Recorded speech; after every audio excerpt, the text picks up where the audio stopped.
Hi and welcome to this video. Today I'm going to be doing the mid-year freakout tag. So I'm going to be talking about the books I've read so far in 2024. Now I've left the questions of this tag in the description, so please feel free to answer any of the questions that speak to you. I would love to see what you've been reading this year, so let's get started. So firstly, let's look at some statistics from the first 6 months of this year. I'll move over to the side so you can see them right here. I've read 34 books this year, which is a huge amount to me. I think I set my Goodreads goal to 30 books, so I already passed that one and we're just over halfway through the year. 34 books is a lot to me. I kind of underestimate myself with my Goodreads goal. But here we are. So all those books were 11,821 pages combined, which is again a lot of pages for me. So let's look at my reading mood. I don't know how Storygraph determines these moods, but I think these statistics are just for fun anyway. So I think it's just fun to look at these statistics and kind of see what I've been reading for these past 6 months, but please do not use this as comparison.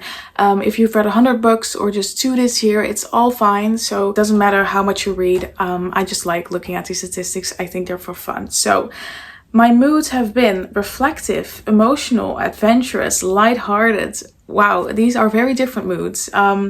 Again, I don't know how they determine. I think it's interesting to see that reflective and emotional are the biggest categories. I do like to read books with a lot of emotions and kind of philosophical books, so I think that's what they mean, but I'm not even sure. The least read categories for me are relaxing and hopeful. I do definitely think that checks out. So I do think it's funny that relaxing and hopeful are the least read categories here. I do think that accurately represents me and my reading taste, but yeah, it's interesting to see reflective, emotional. Adventurous, also a big one. I don't know what really falls under adventurous. I mean, I think The Lord of the Rings does, but it's a very big category. So apparently a lot of the books I read are adventurous. And then lighthearted, okay. So I think emotional and lighthearted are kind of opposites. So it's interesting to see that both of those categories are quite big. And then you also have challenging, informative, mysterious, and funny in the middle. So yeah, then again, very interesting, but I don't know how much this actually means. So let's move on. Then we have the pace of books. So I read 50% medium-paced books, and then 26% fast-paced books, and 24% slow-paced books. What falls under medium? I read 17 medium-paced books. They say that Elena knows in a medium-paced book, but I thought it was very slow-paced. It was one of my critiques about the book. So then again, I didn't make these categories, so I don't agree with everything that's here. They say that Elena Knows is a medium-paced book, but to me it was very slow-paced. So I read 17 medium-paced books, and then 9 fast-paced books, and 8 slow-paced books. So then for page numbers, 56% of books that I read this year were less than 300 pages. 18% of books were more than 500 pages, and 26% were in the middle. I read 6 books with more than 500 pages. I think that's a lot. For me, that's really good. Okay, so I read a lot of big books this year. And then the rest is just under 500 pages, and it's more under 300 than in between those numbers. So fiction, non-fiction. I read mostly fiction this year. I think that checks out. Most of the non-fiction I read is for school, but sometimes I would like to read non-fiction in my own time. I read 10 non-fictions this year. I think the percentage is usually higher for me. I think last year I read a lot more non-fiction books. I think it was more like 50-50. But this year I've been reading a lot more fiction, so I think that's an interesting development. And then we move on to genres. Wow, classics. What a surprise. Classics is just so far ahead with 12 books read. Yeah, classics is one of my favorite genres, so it definitely checks out that that is the biggest category on here. And then literary. What does that mean? I don't know. Literary fiction? I have no clue what they categorize as literary. Don't know. So 9 books. So 9 books in literary, 9 books in fantasy, 6 in historical, 5 in sociology. That's definitely for school, but yeah, it's nice to see that's one of the big categories here. Then 4 in magical realism. I think magical realism is definitely a book genre that I've been picking up more this year. We've been also reading a lot of magical realism for the World Tour Book Club, so I think that's part of it. 4 romance, 4 manga, and then the rest is just 2 or 1 books in each genre. 1 reference. What is a reference book? Oh, it's just a book for uni. Okay. Then short stories.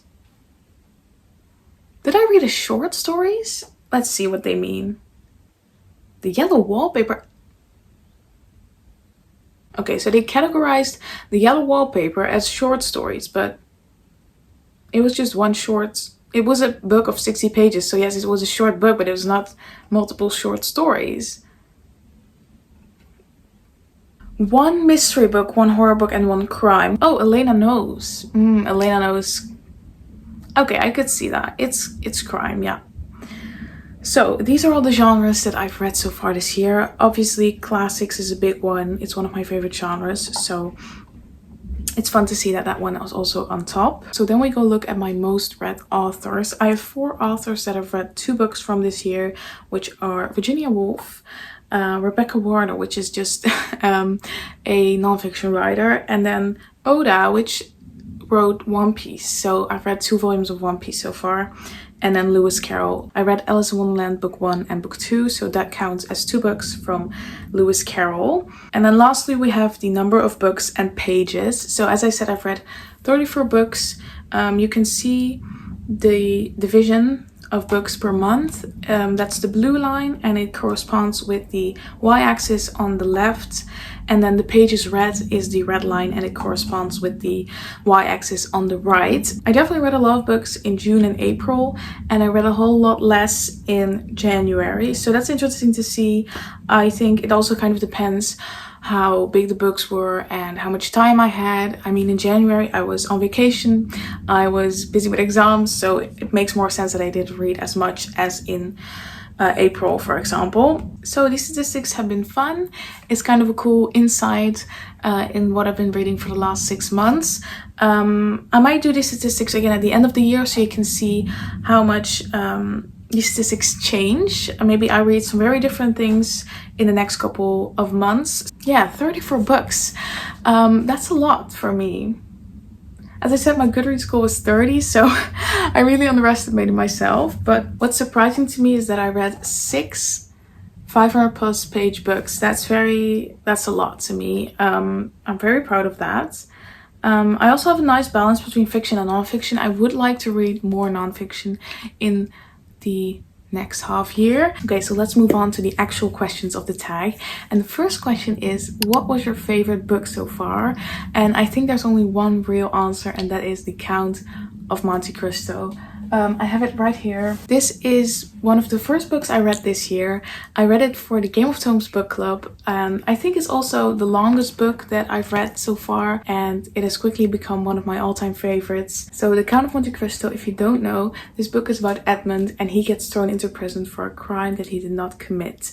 And we follow his life as he gets out of prison and takes revenge on the people that put him in there. So not only is this book about revenge and friends and love, but this book is also a lot about history, because it is set in a time where there was a lot of things going on in the politics of France, and these politics also play a part in the life of Edmund and a lot of characters in this book. This book definitely has a lot of characters, but I loved most of them. They were very great. So I especially loved Dumas' writing.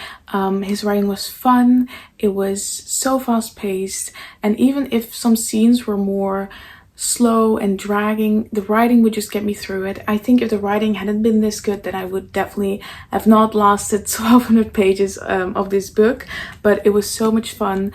It was so good. The plot is really good. The book is very long, obviously, but the plot simmers the whole way through, and then at the end the unraveling is so amazing, and I would just love to reread this book at some point. It is kind of intimidating because it's so long and it has so many characters, but I promise you the writing is very accessible and it's very fun, and I would definitely recommend you pick this one up. So this has got to be my favorite book of 2024 so far. I'm not sure if anything is gonna beat it because I loved it so much. So The Count of Monte Cristo is my favorite book of this year so far.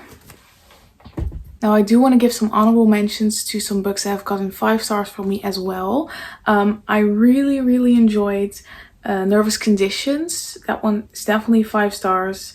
I loved The Dark Interval as well. Beautiful book. And of course The Lord of the Rings. I'm still reading that trilogy, but the first book has definitely got 5 stars from me. Love that book so much. So those are some of the books that have gotten 5 stars this year. Now let's move on to the second question, which is best sequel you've read so far in 2024. Now I have to look this up because I don't really remember if I've read any sequels so far. So I've actually not read many sequels this year. I've read One Piece Volume 2, but I actually enjoyed that one way less than Volume 1. I'm currently reading The Two Towers, which is the second book in the Lord of the Rings trilogy, and that one is definitely going to be 5 stars, but I have not finished it yet, so it doesn't count for the first 6 months of the year. So I'm going to have to save One Piece Volume 2, but I think The Two Towers is definitely better than that one. The next question is new releases you haven't read yet but you want to. Now I have a new release on my shelf that I'm so looking forward to reading, and that is Emily Wilde's Map of the Other Lands, which is a sequel to Emily Wilde's Encyclopedia of Fairies. I love that book so much, so I'm really looking forward to the sequel. It came out in January, I believe, so it is this year. Also, this cover is just so gorgeous. The first one is also really beautiful. Last year I actually read the first book in August, I believe, so it was middle of summer, and when I was reading I figured out that the book was actually set in winter, and it was this whole snowy landscape, and I was reading it in this heat wave, so I might need to pick this one up in the fall or in the winter of this year, but I'm really looking forward to it. I have such high expectations. Loved the first book, so I definitely think I'm gonna love this one as well. So in this series you follow Emily Wilde, and she's trying to write an encyclopedia on fairies. The first one had a lot of mountains and glaciers and just snow, so that was very beautiful to read about. But Emily Wilde is not that good at communicating with people, so she ends up in this new town and she doesn't really know how to interact with the people who live there. However, another person from her university comes to her aid, and he is really good with people, so he helps her communicating with these people and kind of make her life easier. So Emily goes on all these adventures to complete her encyclopedia. I believe her encyclopedia is finished in this one, so I'm very curious to see what adventures they'll be up to in this book. So yeah, this is the book that has been released in 2024 that I'm most looking forward to reading. Then the next question is your most anticipated release for the second half of the year. And actually, I don't have an answer to this question because I'm not really paying attention to any releases. I've heard a little bit about Sally Rooney's new book, but other than that, I really don't know what's coming out. So yeah, I don't have an answer for that. If a new release pops up and I want to read that one, then I'll let you know. But for now, I don't have an answer. So the next question is the biggest surprise of this year. What book surprised me a lot? Oh, I think Spy Family and One Piece surprised me the most because the only manga I'd read before that was Komi Can Communicate, and I didn't like that one. So to really enjoy One Piece and Spy Family was definitely a surprise. I rated those very highly. Spy Family in particular was so surprising to me because the story is just very progressive but also really funny. I didn't expect the story to be so funny. I laughed out loud multiple times. Yeah, I love these characters. I didn't expect to love these characters in such a short amount of time. I think they were really great. The storyline gets very progressive at times, which was also very surprising to me. I especially love that about it. So I think Spy Family has to be the biggest surprise of the year so far. So the next question is, what is your favorite author that you'd never read from before? I've read from a lot of new authors this year, so that's very exciting. So I definitely love Dumas' writing, and I never read from Dumas before, so I can't wait to pick up more books from him, like The Three Musketeers, for example. I also love Danganronpa, who wrote Nervous Conditions. She has a lot more books in that series, so I would love to read more from her. Oh, and Tolkien, of course, Tolkien. I've never read from him before. I hadn't read The Lord of the Rings before this, so it definitely came as a surprise, and I loved it. So Tolkien is also a new favorite author from me that I discovered this year. So the next question is your newest fictional crush. So I need to look because I don't remember having a crush on any of the characters. I don't really get crushes often on book characters, so did I get one this year? Oh wait. Okay, I definitely have to say the Count from The Count of Monte Cristo. I mean, who could not love the Count?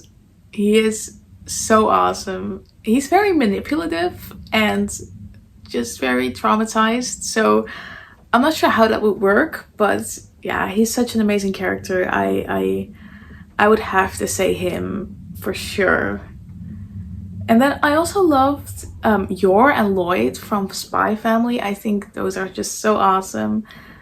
I'm not sure if I would call it a crush, but to give an answer to this question, I would say the Count and then maybe Lloyd from Spy Family. But I usually don't get much crushes on book characters, so to give an answer, those two. Next question is a book that made you cry. Again, I don't really tend to cry at books, so I need to see, was there a book that made me cry this year? I'm not sure. I tend to not cry at books, but I bawled my eyes out on this one, which is The Dark Interval by Rilke. So The Dark Interval contains letters from Rilke on grief and loss, and which is already, of course, a very sad topic. And the letters are just so beautiful and meaningful. It also felt very intimate to be reading what he's sending to friends. Like, it wasn't fiction. This has been sent to people. This has been sent to real people who needed this advice. So it felt very intimate and very personal. The letters were on loss and grief, so they were very emotional. And I definitely cried at this one. It was so beautiful. So yeah, this is the book this year that has got me bawling my eyes out. It's one of the only, but this definitely did the trick. So the next question is a book that made you happy. So I love this question. So we just had a book that made me cry, a book that made me happy. Let's see. Well, I said before, Spy Family made me laugh so much. I laughed out loud, definitely many times. The jokes were actually really funny. So that book has made me laugh a lot. But really happy. What book made me really happy? So as I said, I love The Count of Monte Cristo. Even though it's quite a tragic book, it did make me really happy to see Edmund get his revenge. Some of these revenges are so satisfying, so that one really made me happy. The next question is the most beautiful book you've bought so far this year. Now, I need to see. So this book I got at the beginning of January, so right into 2024, and it's this beautiful leather-bound version of Anna Karenina. Got this one at a book sale with my friend, and I saw this one laying there, and I was immediately in love. It is a hardcover. It's dark blue with gold and red and white. It even has texture. It is so beautiful. The spine as well. It looks gorgeous on my bookshelf. And this is the back. I love this book so much. I can't wait to read it. It has gold on the sides and then a lot of gold on the front as well. This is the inside. Oh, I love it. It looks so beautiful. And then here is the book itself. Yeah, I can't wait to read this one, and I definitely want to read this beautiful edition. I hope I'm gonna love this book. This book is definitely a 5-star anticipation for me.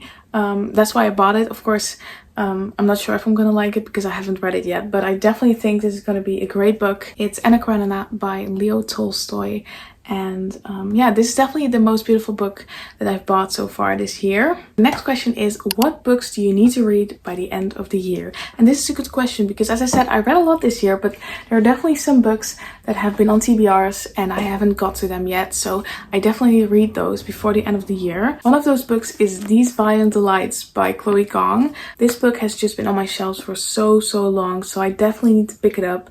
It was on my June TBR, but I didn't get around to reading it. But now it's July and I've started it, so I'm definitely going to read this one this year.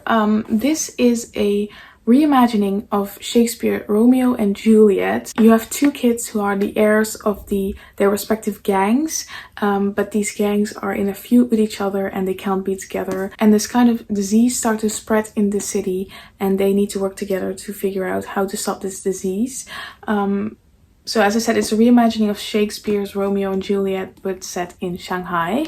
So I've been enjoying it so far. It's definitely very BookTok YA style writing. So I'm going to see how much I'm going to like it. But this is one I need to finish before 2025. Now, another book that I really want to read before the end of this year is A Game of Thrones. I started this book in January, I believe, but then a lot of time passed and I didn't continue it, so I just let it be. I definitely need to start at the beginning again because I don't really remember much of what happens. But this is a very highly anticipated read of mine. So now that I'm finishing up The Lord of the Rings, I definitely want to continue with A Game of Thrones after. So I haven't read Game of Thrones yet. I also haven't seen the series, so everything will be new to me. As I said, I started reading this in January and I just love the writing. I love the nature as well. So I'm really excited to continue this one. I have really high hopes and I definitely want to read this one before 2025. Now the next question is, do you think you'll reach your reading goal or are you going to change it? Now, as I said in the beginning, my reading goal on Goodreads was 30 books and I've already passed that goal. So I don't think I'm going to change it though. I think I'm just going to leave it at 30. My reading goal is also just kind of an estimate to see how much I read in a year, but it's not really anything I live by. If I didn't meet my reading goal, it would have been fine as well. So I'm actually happy that I don't feel the pressure of needing to meet my Goodreads goal and that I'm already there. So I'm not going to change my Goodreads goal and I already passed it for this year. I am going to put my reading goal a little higher next year so I don't already pass it in June, but yeah, it also depends on how busy you are. So maybe if I'm way more busy next year, I will put it at 30 again. Next question is, which books did you DNF this year? So I believe there's only one book that I DNF'd, which is Beauty is a Wound. I read this one for the World Tour Book Club, or at least I tried to read it, but it was just so horrifying. Just the story was so brutal. I was literally having nightmares about what was happening in the book. It was so awful. So definitely check the trigger warnings. It's not an easy read. It's not lighthearted at all. I wasn't expecting it to be lighthearted because it's about colonialism and the terrible things that happened in Indonesia. Some of the things are just so gruesome and they're described in so much detail that I was so sick after reading it. So I decided to DNF that one. A lot of people in the book club said that it didn't get any better, so I decided to stop reading it and I'm fine with that. Normally I don't really DNF books, but that one was just way too hard to read. So yeah, Beauty is a Wound is the only book I've DNF'd so far this year. So those are the questions of this tag. Again, please feel free to answer any of the questions you like. I would love to see what you've been reading this year. Yeah, this year has been a very good reading year. I've had some 5-star reads. I found new favorite authors as well. A lot of the books surprised me. There were also some bad books and I DNF'd one, but yeah. You just have the good and the bad every year. I love doing this tag. It was very fun. If you want to do it, I'll tag anyone who wants to do it. So please feel free to share your answers. So I hope you liked this video and I'll see you in the next one. Bye!